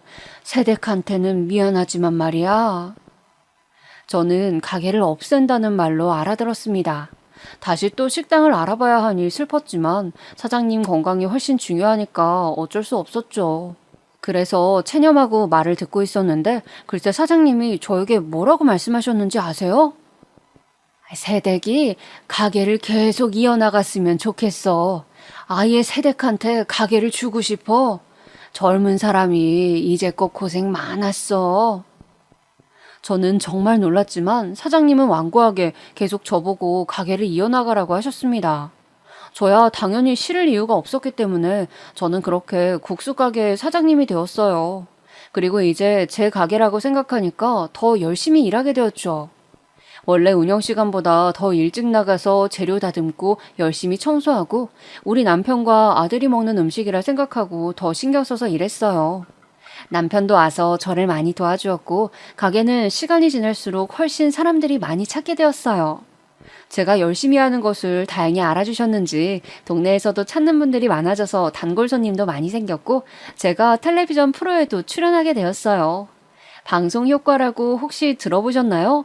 방송이 나가고 손님들이 더 많이 오시기 시작했어요. 원래 전 사장님이 하실 때도 소소하게 동네 사람들이 많이 찾던 가게는 맞지만 제가 사장으로 바뀌고 손님이 더 늘어났어요. 물론 이 과정에서 시어머니가 그걸 또 어떻게 알았는지 찾아와서 비아냥댔죠. 찾아와서 당당하게 돈 달라고 하기도 했어요. 그런데 제가 수중에 돈이 많아져서 여유가 있으니까 이제 신경도 쓰이지 않더라고요. 그리고 가게는 점점 더 잘 되었어요. 심지어 우리 지역에 오면 꼭 들려야 한다는 유명 맛집으로 자리매김도 되었죠. 그렇게 승승장구하고 있었는데 사장님이 돌아가시는 사건이 발생했습니다. 저는 정말 제 주위에서 누군가가 돌아가시는 게 그때가 처음이었거든요. 사장님은 슬아의 아들이 한 분 계셨지만 왕래는 별로 없다고 하셨어요. 장례식장에서 아드님을 처음 뵈었는데 아드님이 저에게 가게 이어서 해주셔서 감사하다고 하시면서 사장님이 유언으로 저를 많이 도와달라고 하셨다고 말씀하셨죠. 그러면서 저에게 가게에 요즘 사람이 많이 오는데 확장 이전을 하는 것이 어떠냐고 제안을 하셨어요. 거기에 대한 비용 문제는 본인이 다 알아서 하신다고 말씀하시길래 저는 어안이 벙벙했지만 당연히 제안을 받아들였죠.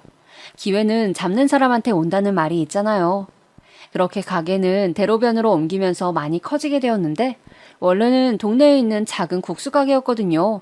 그래서 되게 협소했었는데 이전하면서 가게가 많이 커지게 되면서 수용 인원이 확 늘어나게 되었어요. 그 과정에서 직원도 많이 뽑게 되었는데 저는 일부러 아기 엄마들 위주로 채용했어요. 옛날에 신우 가게에서 일하던 그 시절에 제가 생각나서 형편이 어려운데 아기를 키우고 있는 엄마들 위주로 뽑게 되었고 우리 가게를 찾아주시는 손님들에게 정말 감사한 마음밖에 들지 않는 거예요. 저한테 직원들이나 손님들이 사장님이라고 부르는데 처음엔 어색해서 불러도 저를 부르는지 생각하지 못했던 기억이 나요. 그렇게 열심히 일했던 것에 보상을 받게 되면서 당연히 우리 집도 단칸방을 탈출해서 아파트로 이사가게 되었죠. 그리고 가장 중요한 빚도 다 갚을 수 있었어요. 빚을 다 갚는 날 저는 상상 속에선 막 방방 뛰고 좋아서 미칠 줄 알았는데 막상 다 갚고 갚을 돈이 없다는 것을 깨닫게 되자 약간의 허탈함도 있더라고요. 물론 기분은 너무 좋았지만 그동안 이걸 위해 그렇게 기저귀로 얼굴도 맞고 화장실도 제대로 못 가면서 고생했지라는 생각이 들어서 그랬던 것 같아요. 그리고 돈이 점점 생겨서 사실 처음엔 어색하기도 했어요. 예전에는 콩나물 한 봉지만 사도 종일 가격 비교하고 그랬었는데 이제는 전혀 그러지도 않으니까요. 또 친정 어머니도 우리 아파트 단지로 이사 오게 했습니다. 혼자 저를 키우면서 얼마나 힘드셨을지 생각하면 마음이 정말 아프거든요. 제가 아이를 키워봐서 그런가 이제 엄마 마음이 뭔지 조금은 알 것 같은 기분이 들어요. 남편은 원래 사람 자체가 순하고 착해서 같이 살기엔 너무 좋아요. 단점이라면 그 착한 게 본인 가족들한테도 해당된다는 점이라고 할까요? 사실 저는 시댁에서 나오고 나서 명절에도 시댁에 가지 않았거든요. 그런데 남편은 아이를 데리고 시댁에 꾸준히 가긴 했어요. 물론 그것까진 저도 뭐라 하지는 않았죠. 왜냐하면 아무리 그래도 시모와 신우는 본인 가족이니까요. 그런데 남편이 저한테 어느 날 신우 가게가 망했다고 하더라고요. 사실 아예 예상하지 못했던 사실은 아니랍니다. 신우는 손님 대할 줄을 몰랐고 시모는 직원 대할 줄을 몰랐었거든요. 여러분들도 어디 식당에 갔을 때 친절하지 않거나 혹은 직원한테 하대하는 사장님을 보면 불편함을 느낄 때가 있잖아요.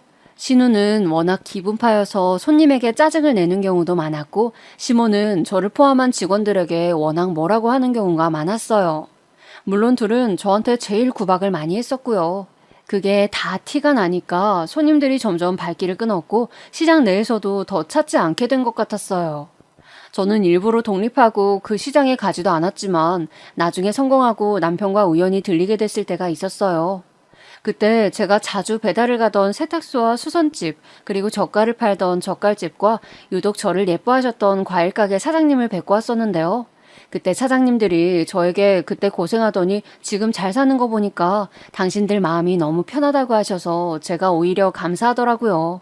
그리고 시장을 걷는데 아들을 잃어버렸던 것도 기억이 나고 그냥 그 시절에 제가 많이 생각이 나서 마음이 아팠어요. 그리고 그 기억을 가지고 우리 가게로 돌아와서 더 열심히 일하고 친절하게 하고 무엇보다 직원들한테도 잘하려고 했죠.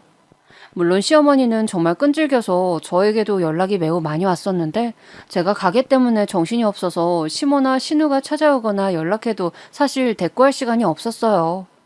그러던 어느 날 시모가 저에게 찾아와서 진지하게 말을 하는 거예요.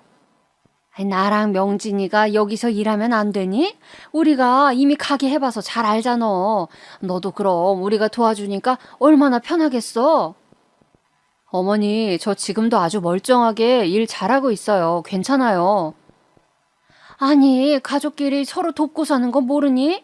정말 해도 너무하네. 그리고 너는 시어머니한테 어떻게 그렇게 대하니? 정말 경우 없다. 이제 좀 사니까 뭐가 먼저인지도 모르는 거냐? 어머니, 그럼 오늘부터 일하세요. 그런데 어머니 기저귀 차고 일할 수 있어요? 우리 너무 바쁜데 말 안 하고 화장실 가기만 하세요. 바로 해고해요. 제가 저렇게 말하자 시어머니는 얼굴이 빨개진 채로 저에게 고래고래 소리를 지르더라고요.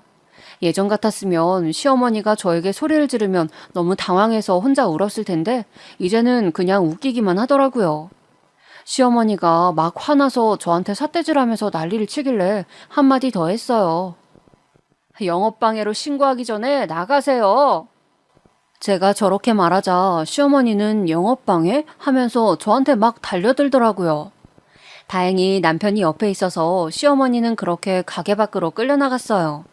직원들이 저에게 사장님 괜찮냐고 물었는데 저는 너무 괜찮았고 오히려 통쾌하고 너무 웃음이 계속 나오더라고요. 제가 이런 날을 기대하며 평생을 살았나 생각이 들 정도로요. 그렇게 시모는 끌려나갔고 저는 정말 다시 찾아오면 경찰에 신고하려고 생각했어요. 그런데 시모는 안 왔고 신우한테 전화가 오더라고요.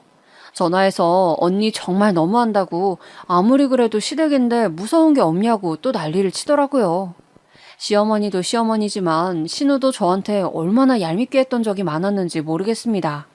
그래서 저도 더 지지 않고 말했죠. 아가씨, 가게 망했다면서요? 우리 가게 와서 설거지 할 거면 해요. 신우는 자존심이 상했는지 저에게 욕하고 난리가 아니었어요. 참, 그리고 신우는 가게가 망하고 남편과 사이가 안 좋아져서 이혼하게 되었거든요. 그래서 당장 생활비가 급하니까 시모랑 둘이 우리 가게에서 일하려고 했었나 봐요. 사실 뭐 본인들이 써달라고는 하지만 시어머니 말하던 거 보셨죠? 분명 자기들이 와서 주인 행세를 했을 거예요. 그러고도 남을 사람이거든요. 만약 저에게 신혼 때나 제가 신우 가게에서 일할 때 잘해줬었다면 저도 당연히 사람이니까 잘해줬겠죠. 있을 때 잘하지라는 아주 유명한 말이 떠오르더라고요. 저렇게 시댁을 퇴치하게 되었고 저 뒤로는 둘 다 저에게 연락하거나 찾아오는 일은 없었어요. 아마 연락해봤자 본전도 못 찾게 될 걸 알아서 그랬나 봐요. 그리고 우리 친정어머니께서 저한테 늘 하셨던 말이 있었는데 어려울 때 서로 돕고 살아야 한다고 하셨거든요. 제가 어릴 때도 그랬지만 저희 어머니는 본인이 혼자 힘들게 청소하시면서 사셔도 늘 봉사하셨어요. 저도 그래서 여유가 생기고 나서 미혼모나 보육원 시설에 투자를 많이 하고 있습니다. 어릴 때 엄마가 저에게 착하게 살면 다 돌아온다고 하셨는데 제가 그렇게 고생하면서 살아서 하늘에서 국수가게 사장님을 저에게 보내주셨다고 생각해요. 친정어머니도 저한테 국수가게 사장님이 저의 귀인이라고 하시더라고요. 저도 그 말에 동의하고 그래서 아무리 바빠도 일부러 시간을 내서 사장님이 계신 묘지에 찾아뵙기도 해요. 제가 당한 게 있으니까 우리 직원들한테는 최대한 편의를 많이 봐주려고 하고 저도 잘하려고 노력하다 보니 직원들도 어찌나 일을 잘하는지 몰라요. 손님분들도 너무 감사하게 많이 찾아주시니 요즘 인생 사는 게 얼마나 즐거운지 모르겠어요. 이 사연을 듣고 계신 분 중 사는 게 많이 힘드신 분이 계시면 저를 생각하셨으면 좋겠어요. 기저귀를 얼굴에 맞고 제대로 끼니를 챙기지도 못해서 다른 가게에서 저를 안쓰럽게 여기실 정도였는데 결국 성공하게 되었잖아요. 여러분들도 열심히 사시면 분명히 하늘에서 그것을 알고 도와주실 거예요. 희망 잃지 마시고 다들 건강관리에 특히 유의하시면서 사시길 바랄게요. 여기까지가 제 사연입니다. 들어주셔서 정말 감사합니다. 다들 행복하세요.